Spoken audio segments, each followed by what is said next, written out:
Hey guys, CRU Productions back again with another Beyblade X video. Sorry that it's been a while. I've had a really busy past couple weeks and everything between vacations and work and all that.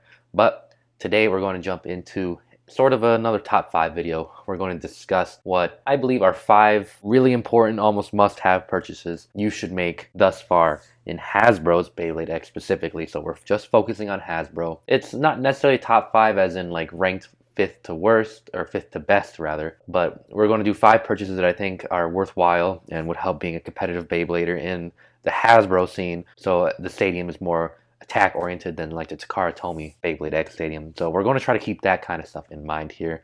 I'm going to give you a couple honorable mentions, things that you should also consider getting in addition to the main 5 things that I'm going to talk about today. And there's a couple other ones that you could also get. So if you guys think of anything, leave a comment down below. Let me know your top 5 before we even get into the 5 things that I think you should buy. It can be accessories, it can be boosters, dual packs, whatever have you. Let me know what you guys think. And leave a like on this video if you think I should keep making this style of videos where we discuss sort of like a buying guide for Beyblade X. So with that said, let's get right into it with number 5. The reason I'm putting this later in the list, even though I did say it's not a true top 5, is just mainly due to the cost. You're looking straight at it. It's the Beyblade X Stadium right there. That includes 2 Beyblades. We get our Tusk Mammoth and our Dran Dagger. So let's talk about the stadium. As I mentioned, it is more attack-oriented than Takara Tomy Stadium right here. It is smaller in its playing area, which lends itself to that more aggressive attack style play, but it is still a really good and the best Beyblade Stadium that we have so far. It's better than the Bucket Stadium, and it includes the 2 Beyblades I had mentioned. So pros and cons to, for example, Tusk Mammoth, you get a 360 and a taper, which are very useful parts. Tusk Mammoth is a remold of Scythe Incendio. So it's not a terrible blade, but it is imbalanced and not particularly useful, but you can use it in some combos to some success. And main reason, you get Dran Dagger, good blade. 460 is not a great ratchet, but Rush is a very useful attack bit in Beyblade X. You can use that in multiple combos. Next, we're going to jump straight into another one. We're going to go into our Soar Phoenix, 960 gear flat. Great stock combo, especially in the attack-oriented Hasbro Stadium. You get 960, which is super useful in all kinds of combos, and gear flat, which is not my favorite attack bit, but in a stock combo, it'll do well. I would replace it with Rush or flat. Nonetheless, this is a fantastic buy, and of course you also get the string launcher, which is my preferred method of launching Beyblade X. I find it to be more comfortable for my play style, a lot easier to control your launch angle, your strength, in my opinion, than a winder or ripcord launcher. We're going to jump into another one that I find absolutely super useful. From Wave 2, we're going to do Claw Leon 560 Point.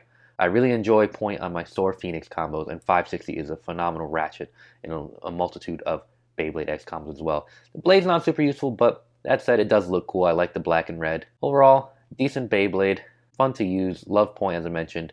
It's sort of like Coated Spike from Metal Fight Beyblade, but as I mentioned, it is useful and aggressive enough that it will work in Hasbro's Beyblade X Stadium. Next up, this is my personal favorite Beyblade, something I absolutely recommend.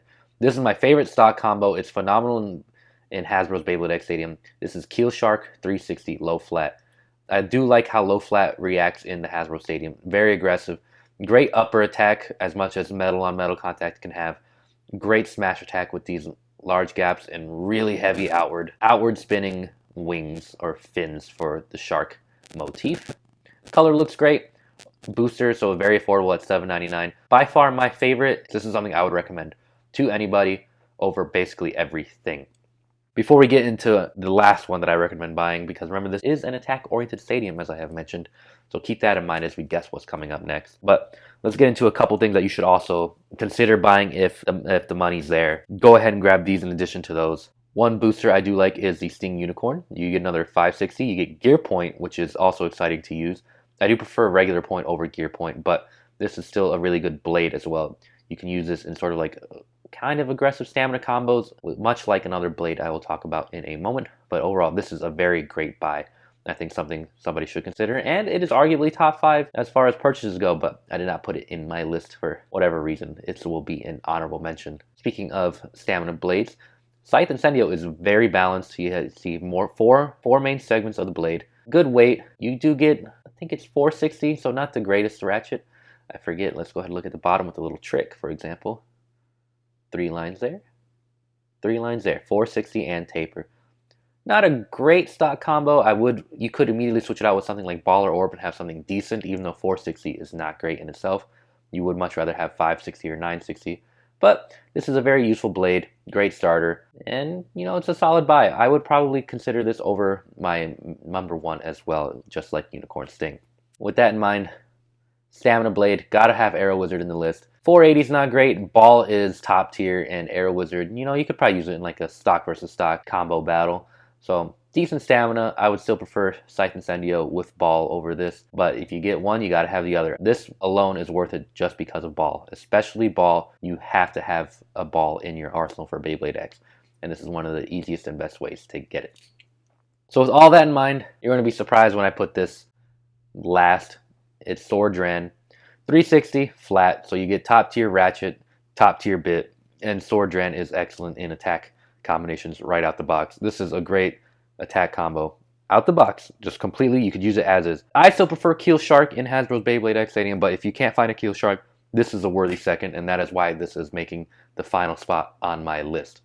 Soar Dran has excellent smash attack, good weight, 3 main portions, very classic prototypical Beyblade attack type combo. You get your lowest ratchet height in 60. You got your 3 main protrusions on the outside, great fit with the 3 winged blade, and flat is top tier for attack. You absolutely cannot go wrong with any of these Beyblades. As far as what's come out so far, 5 that I would give main priority over the other 3, the honorable mentions, those are ones I think you should go with. Combos, let me just get into combos for example. Like a quick combo, Soar Phoenix 960 point. Decent stamina, you get an aggressive Beyblade as well if it's knocked off balance, can use the X-Rail extremely well. The heaviest blade Hasbro's released so far. Great in defense, great in attack, so point gives you the best of both worlds. This is a great combo. If you're trying to do an all-out attack deck, again, Keel Shark stock, you cannot go wrong with that. And if you want a token stamina type, I would take Scythe Incendio, you take your 560 from Leon Claw, and then if we're going to use one of the honorable mentions, you get Ball, and there you go. With just those few purchases, you can have a very elite Beyblade deck. You don't even need to buy the stadium, so you can save money. So you don't need these two. You can use Rush on Keel Shark, but for a simple deck, try to spend as little money as possible. You get your launcher, you get a good blade. This is $8. This one requires Leon Claw, so you got 2 Beyblades there, 3 here, 4 here, and then the 5th one, Arrow Wizard. So with those 5 Beyblades, you have a competitive deck. If you're going to other people, if you're going to a friend's house or going to tournaments, you don't need to buy the stadium. You have everything you need right here in one felled swoop. You're golden, straight to go. Soar Dran, very useful as well. And then like I mentioned with the stadium set, you get these. So just a few purchases, you can have a really competitive Beyblade deck. You can have a lot of fun. You can have your Beyblade stadium if you want to spend the $50, or you can just get the bucket so you can just practice to yourself.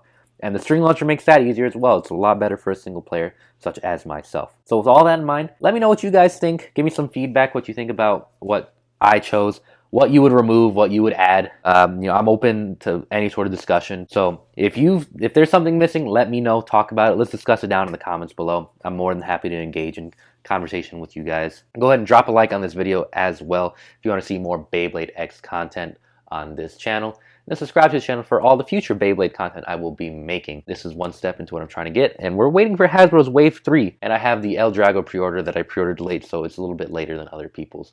But we're going to do all kinds of stuff over the oncoming months. Very excited to get through this with you guys. So thank you guys for watching, and I'll see you guys next time.